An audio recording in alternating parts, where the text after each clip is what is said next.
Boa tarde, nossa dupla é composta por Karina e Letícia. Nós vamos apresentar os crustáceos. Esse trabalho ele foi proposto pelo professor Kenny Tanizaki Fonseca para compor a nota da disciplina Fundamentos de Ecologia 2, da Universidade Federal Fluminense. Esses são alguns dos tópicos que iremos abordar na nossa apresentação: a definição do grupo e sua posição filogenética, os tipos morfológicos, reprodução, hábitos alimentares, habitats e distribuição, economia e ameaças, curiosidades e as referências.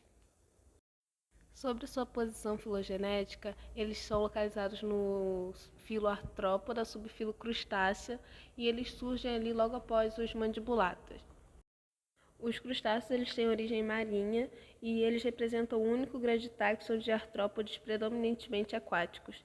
Sobre suas características físicas, eles são invertebrados, possuem exoesqueleto externo rígido composto por quitina, apresentam simetria bilateral, corpo segmentado e patas articuladas. Eles se subdividem em 10 classes, que são Hemipídea, Cefalocárida, Branquiopoda, Ostracoda, Copepoda, Mistacocárida, Tantulocárida, Branquiura, Cerripédia e Malacostraca. Vamos apresentar também algumas das principais características morfológicas dos crustáceos. E aqui nesse exemplo da lagosta. Ela possui o exoesqueleto quitinoso, que é comum na maioria dos crustáceos. Esse exoesqueleto ele é composto principalmente de quitina, que é um polissacarídeo nitrogenado, e muito frequentemente o exoesqueleto é mineralizado por carbonato de cálcio. Ela também possui a segmentação do corpo em 3 partes, que é o cefalotórax, que é a sua cabeça em fusão com o tórax, o abdômen e a cauda. Ela também possui apêndices articulados, que são usados para movimentação, alimentação e em algumas espécies também para reprodução. Os apêndices eles podem ser modificados em diferentes funções, como garras, nadadeiras ou antenas. Os apêndices são dois pares de antenas, um par de mandíbulas e 2 pares de maxilas. Os crustáceos também possuem olhos compostos, que são muito bem adaptados para captar luz e movimento em ambientes aquáticos.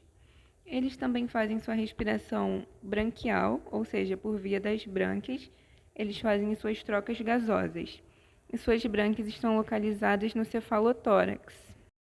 Agora vamos apresentar alguns tipos morfológicos de crustáceos. Temos os cerrípedes, que são o grupo das cracas. Eles normalmente fixam-se em superfícies submersas, se alimentam por meio de filtração e eles têm um corpo protegido por uma concha calcária.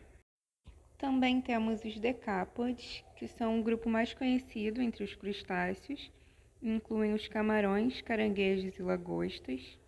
Eles são caracterizados por terem 10 apêndices, por isso o nome decápodes. E eles têm um corpo dividido entre cefalotórax e abdômen, com garras bem desenvolvidas em muitos deles. Os maxilópodes incluem os copepodes e alguns tipos de cracas, e eles são microcrustáceos que são geralmente encontrados formando o plâncton, e eles são muito pequenos, entre 0,5 e 2 milímetros, e eles têm o corpo segmentado e apêndices modificados para nadar e filtrar o alimento. E eles podem ser livres ou parasitas. Os isópodes, eles são crustáceos que se parecem com insetos. Incluem alguns tipos de piolho do mar e insetos aquáticos, incluindo aquela baratinha que fica nas pedras que a gente vê aqui na frente do instituto. E grande parte do corpo dos isópodes ele é achatado dorsoventralmente e eles possuem apêndices em todas as suas partes do corpo. Eles podem ser terrestres ou aquáticos. Em relação à reprodução dos crustáceos, por conta da grande diversidade de espécies de crustáceos, existem muitas formas de reprodução. Então, a gente selecionou alguns para que seja exemplificado. Embora a maioria deles seja dioica, ou seja, tem indivíduo do sexo feminino e indivíduo do sexo masculino, também existem algumas espécies que são hermafroditas. A primeira espécie que vamos falar aqui é das lagostas. Eles são dioicos, possuem macho e fêmea. Os machos eles possuem uma estrutura especializada para conduzir o espermatozoide até a fêmea. As fêmeas elas podem carregar até 10.000 ovos fertilizados pelo macho, que são carregadas na parte inferior do corpo da fêmea até eclodirem. Quando eclodem, passa pelas fases larval, pós-larval, juvenil e adulto. A segunda espécie são os caranguejos. Eles também são dioicos. O período de reprodução deles se chama andada. Durante o acasalamento, a fêmea e o macho abrem os seus abdômenes e se posicionam um em frente ao outro. O macho ele introduz seu aparelho reprodutor no orifício genital da fêmea e acontece o cruzamento. Cerca de 2 a 3 semanas depois, os ovos eclodem e as larvas são liberadas e carregadas para o oceano. Então, até chegar à fase adulto, passam pelas fases de desenvolvimento zooa, megalopa e juvenil. As cracas são hermafroditas, então podem funcionar como macho ou fêmea durante o acasalamento. Quando assumem o papel de macho, o macho insere seu órgão reprodutor e libera esperma na cavidade do manto, que é o espaço entre o reservatório e o corpo da fêmea funcional. O esperma ele induz a liberação dos ovos, que são fertilizados e desenvolvem embriões, e posteriormente as larvas dentro da cavidade do manto.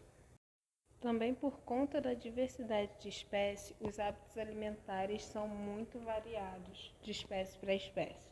Por exemplo, as lagostas costumam se alimentar à noite de pequenos peixes, moluscos e outros crustáceos. Os camarões são onívoros, se alimentam de algas, pequenos peixes, moluscos e outros invertebrados. Os siris são onívoros também, se alimentam de fungos, bactérias, algas, detritos de matéria orgânica, moluscos e outros crustáceos. Os caranguejos têm uma alimentação muito variada, podem ser onívoros, carnívoros, herbívoros e detritívoros. As cracas são filtradoras, ou seja, se alimentam a partir da filtração de microalgas e micro-organismos orgânicos. E os tatuís se alimentam de plânctons e detritos orgânicos. Agora vamos falar sobre os habitats dos crustáceos. Os crustáceos eles podem ser encontrados em uma diversidade de habitats, como por exemplo em ambientes marinhos, que eles podem ser encontrados no oceano aberto, em recifes de corais e em fundos marinhos. Em ambientes de água doce, eles também são encontrados em lugares como rios, lagos e pântanos. No habitat terrestre são encontradas algumas espécies, como o piolho de cobra. Em ambientes estuarinos, que são lugares onde a água doce encontra água salgada, são habitats muito ricos para os crustáceos. Caranguejos azuis são muito comuns em ambientes estuarinos. Crustáceos também são encontrados em profundidades diversas. Eles podem viver em águas profundas, enquanto em outros vivem em águas rasas. E as espécies que habitam as águas profundas, elas muitas vezes apresentam adaptações morfológicas únicas para sobreviver a essas condições extremas. Bom, agora sobre a distribuição dos crustáceos. Os crustáceos eles têm uma distribuição global e ocorrem em todos os oceanos e continentes. Eles são encontrados desde as regiões polares até as águas tropicais. E a sua diversidade particularmente é muito alta na faixa tropical. Economia dos crustáceos. Os crustáceos eles são muito importantes economicamente, principalmente por essas 4 razões que colocamos aqui: pesca comercial, turismo, indústria alimentícia e pesquisa científica. A pesca de crustáceos, como camarões, lagostas e caranguejos, é uma das indústrias pesqueiras mais lucrativas do mundo. O camarão, em particular, é um dos frutos do mar mais consumidos globalmente. No turismo, os crustáceos fazem muito sucesso, principalmente em regiões costeiras, pela sua observação durante migrações, mas também durante festivais de crustáceos, que são muito comuns, o que atrai turistas e isso contribui bastante para a economia local. Na indústria alimentícia, os crustáceos são ingredientes populares na culinária de diversas culturas e são utilizados em uma variedade de pratos gourmets. Na pesquisa científica, os crustáceos são muito importantes devido à sua diversidade e à sua importância ecológica. Eles ajudam na compreensão de ecossistemas marinhos e na biologia evolutiva. Ameaça aos crustáceos. Apesar da sua importância ecológica, os crustáceos vêm sofrendo diversas ameaças, como, por exemplo, a sobrepesca. A pesca excessiva pode levar à diminuição das populações de crustáceos, afetando não apenas as espécies que são alvo dessa sobrepesca, mas também o ecossistema como um todo. A destruição do seu habitat, por atividades humanas principalmente, como a construção de portos, poluição e desmatamento costeiro, podem destruir os habitats naturais de crustáceos, tornando eles vulneráveis. Espécies invasoras. Espécies invasoras são uma grande ameaça às espécies nativas, porque com o aumento das espécies invasoras, aumenta a competição com os crustáceos nativos, o que faz com que os crustáceos nativos entrem em um estágio de estresse, o que pode reduzir a sua reprodução, fazendo com que, ao passar do tempo, diminua suas populações e eles podem acabar até sumindo. Mudanças climáticas. As mudanças climáticas ocasionam mudanças na temperatura da água e na acidez dos oceanos, o que pode afetar o crescimento e a reprodução dos crustáceos. Curiosidades. Nós trouxemos também algumas curiosidades sobre os crustáceos. A regeneração e o crescimento por muda eu vou explicar junto porque eles se complementam. O crescimento por muda, a equidise, é um processo que os crustáceos fazem que é muito parecido com o que é feito pelas serpentes, que é a troca de pele. Os crustáceos fazem um processo parecido com esse quando eles aumentam seu tamanho, quando eles crescem. E através desse processo, eles conseguem fazer regeneração de membros perdidos, como pernas ou pinças. Eles demoram cerca de 1 ano para recuperar uma pata. E quando eles recuperam, eles podem recuperar uma a mais, fazendo com que pareça que eles tenham alguma anomalia, mas isso não é uma anomalia, isso é muito comum nos crustáceos. Então, se vocês verem crustáceos com mais de 10 apêndices, não estranhem, porque ele pode ter perdido uma pata e quando ele recuperou através desse processo, ele ganhou mais uma. A primeira curiosidade que eu trouxe é em relação à cópula dos ciris. O siri macho normalmente possui 2 apêndices copulatórios que são inseridos nos poros genitais da fêmea. Em algumas espécies, a cópula é iniciada alguns minutos após a muda da puberdade, porque o exoesqueleto ainda não está muito rígido. E após isso, os ciris eles podem ficar na posição da cópula por até 2 dias ou mais, dependendo da espécie. E a outra curiosidade que eu trouxe é em relação ao tamanho da genitália masculina das cracas. Ela pode variar de acordo com a hidrodinâmica.